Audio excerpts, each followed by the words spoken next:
ஆண்டாள் நாச்சியார் அருளிச் செய்த திருப்பாவை பாடல் 6. உள்ளும் சிலம்பினகான் புள்ளரையன் கோயில் வெள்ளை விழிசங்கின் பேரரவம் கேட்டிலையோ பிள்ளாய் எழுந்திராய் பேய் முலை நஞ்சுண்டு கள்ளச்சகடம் கலக்கழியக் காலோச்சி வெள்ளத்தரவில் துயிலமர்ந்த வித்தினை உள்ளத்துக் கொண்டு முனிவர்களும் யோகிகளும் மெல்ல எழுந்தறி என்ற பேரரவம் உள்ளம் புகுந்து குளிர்ந்தேலோரெம்பாவாய்.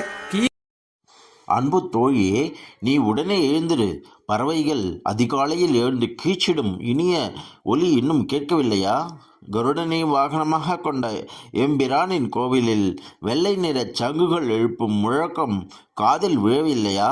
பேய் வடிவம் எடுத்து தன்னை கொல்ல வந்த பூதகி என்ற அரக்கியிடம் பால் குடிப்பது போல் நடித்து அவளது உயிரை பறித்தவனும், சக்கர வடிவில் வந்த சகடன் என்ற அரக்கனின் உயிரை குடித்தவனுமான கண்ணபிரானை யோகிகளும் முனிவர்களும் ஹரி ஹரி என்று அழைக்கும் குரலமா உன்னை எட்டவில்லை? உடனே எழுந்து இவற்றையெல்லாம் கேட்டு உள்ளம் குளிர்வாயாக. ஆண்டாள் திருவடிகளே சரணம்.